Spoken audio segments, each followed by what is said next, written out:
Do you think about your therapist in between sessions? Do you find yourself daydreaming about them a lot? Do you have a hidden crush on your therapist? Do you wish your therapist was your friend?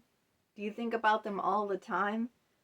Are you worried that you're obsessed with your therapist?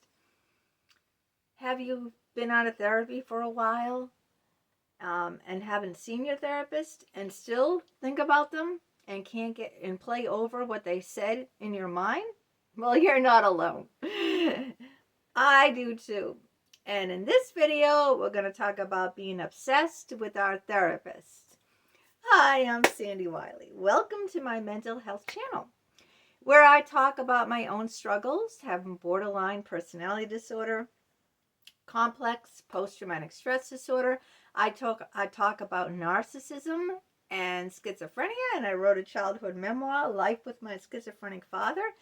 I talk about my unethical psychologists who I've had sexual relationships with, who I've taken to the licensing board, my therapies, and a plethora of other mental health related topics. But I only come on as a former patient of almost 20 years. I'm not a licensed therapist. I don't hold a degree in psychology, so I can't diagnose you or give you a professional opinion.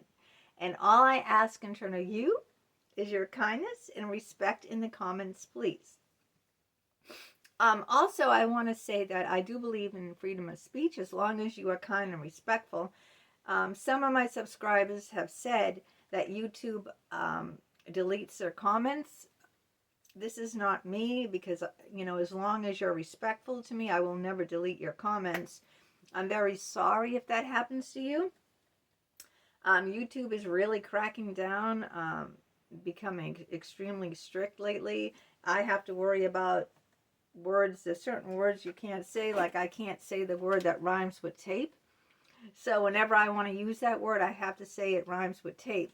It's kind of childish, I think, but what can I do? If I want to, I have to play by the rules. And you do too, unfortunately. And I'm sorry. I want to apologize for that because they're not my rules. They're YouTube's rules. So here we are. Now, I'm going to be honest with you. I've written all these books about my psychologist. This book about Dr. Richard Geist is all his private emails, a Harvard therapist, love bombed by a Harvard therapist, okay?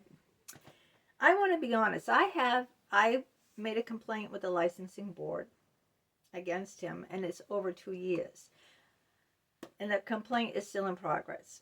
I have not spoken to him. I have not seen him. I have not written him. I have not contacted him.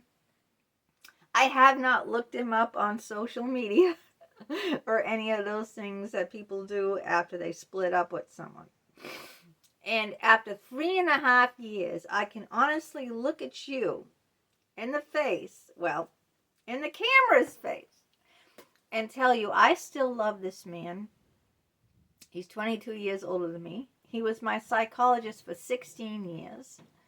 I think about this man every single day, morning, noon, and night. I obsess about him. I have obsessive thoughts about him. In fact, last night I had 2 dreams, 2 separate dreams. Like I had a dream of him, then I woke up, like you do in the middle of the night. Then by the time I fell back to sleep, I had a second dream of him. So it's been 3.5 years. It'll be 4 years in September that I had gone no contact with him. So even though I have no contact with him at all, I still obsess about him. So I want you to know that this is perfectly normal, all right? If you obsess about your therapist, whether you're in therapy with them now and think about them constantly, or you stopped therapy for whatever reason, they retired, they started their own practice, or they were no good for you and hurtful, and you left. Even though you left, you still think about them. Or maybe your insurance changed and they don't take your insurance, they don't take insurance anymore, or they, told you that they couldn't do therapy with you, so they left you. That happens too. It's happened to me. Whatever the case may be, whether you're in therapy with them or not in therapy with them, you still think about them. And you still wonder, what's wrong with me? I mean, I say this to myself too. I ask myself, like, what is wrong with you, girl? You know what I mean? Why do you still think about him when he hurts you?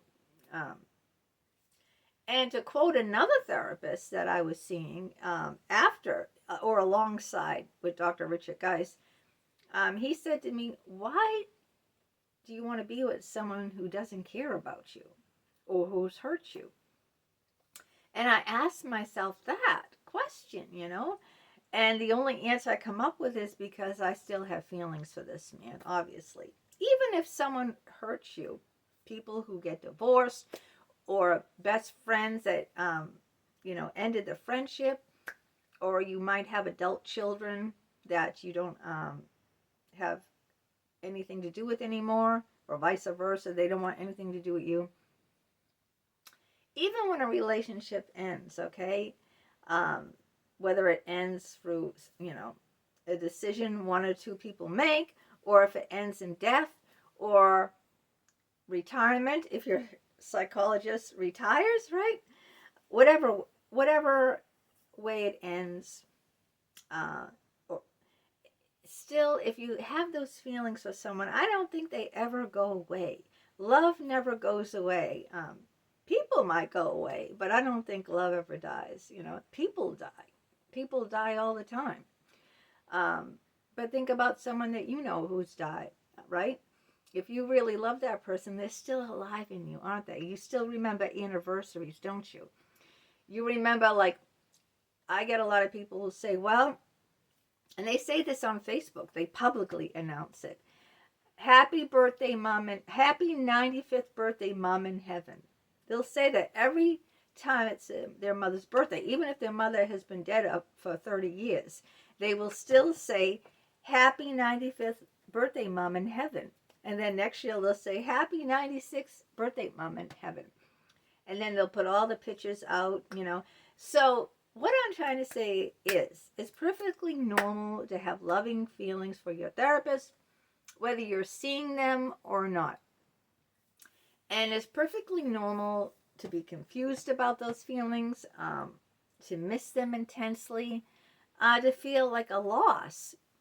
And I have borderline personality disorder, so I have severe abandonment issues. And I really felt abandoned by him. I loved him more than anyone I've ever known, except for my children. Let's put it that way. Except for my two children. I love Dr. Richard Geis more than I've loved anyone, except for my children. I told him things that I told no one ever before, including you guys. I really, I got naked for him. He's seen me completely naked. I've been in his house. I've been in his lap.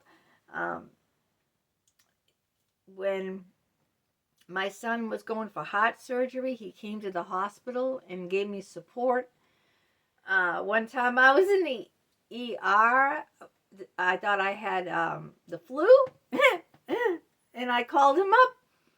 And I told him to come, and he came, and we sat on the floor because all the seats were taken because everyone had the flu that year. So we both sat on the floor. It was crazy. Yeah. We went to the park together. So I have a lot of memories. A lot of memories with him. And I have a lot of feelings for him. And those just don't go away, with time. Even with time. Even 3.5 years, they don't go away. They haven't gone away. So maybe you felt that way too. And you feel that way. And, I don't want you to feel like you're alone in that. All right? That if you do think a lot about your therapist, whether you're seeing them or not seeing them, whether they've hurt you, if you've gone over everything they've said in your head and that you still carry that inside of you.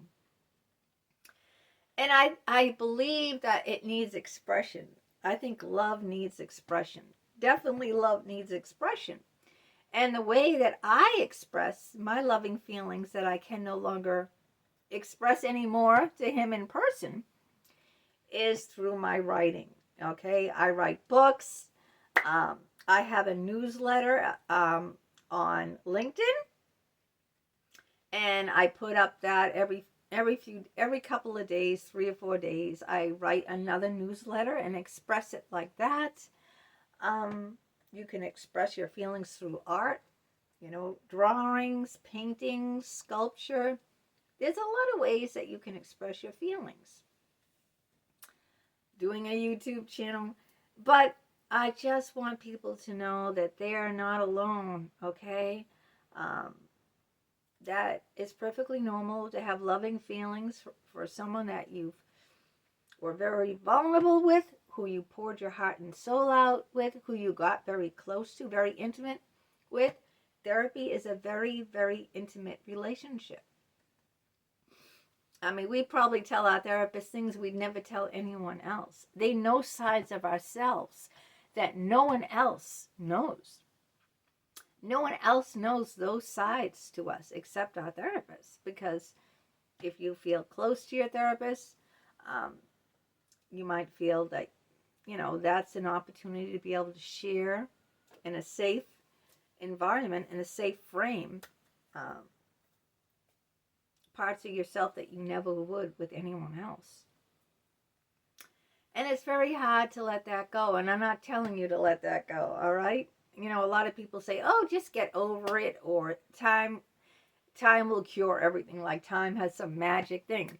After a certain amount of time, you'll get over it.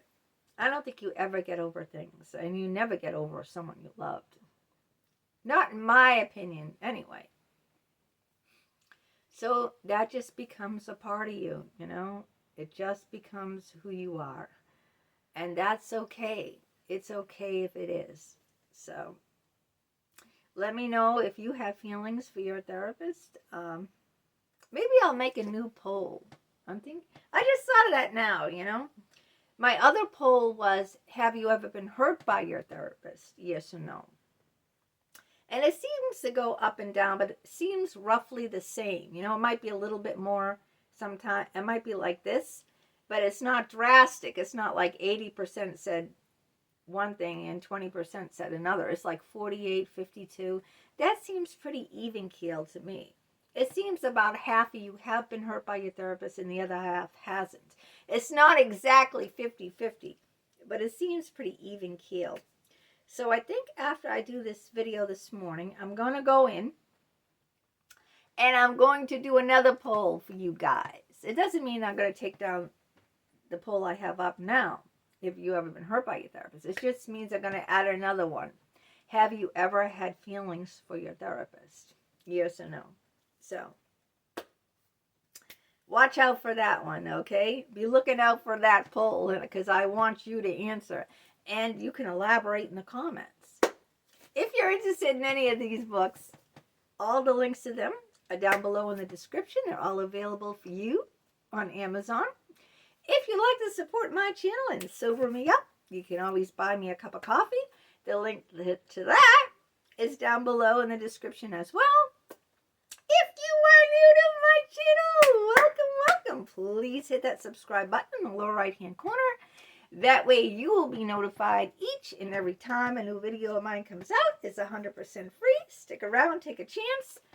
Give it a thumbs up. Share it with your friends, your family, on your social media platforms. Also, I have my email address down there too, below in the descriptions, if you would like to write me personally, because YouTube won't let you say whatever you really want to say in the comments. It's Leanne, Leann, 827 at hotmail.com. And I will respond to you, whether in the comments or if you write me an email, I'll write you back. Okay, until next time, you take care and have a great day. Bye-bye.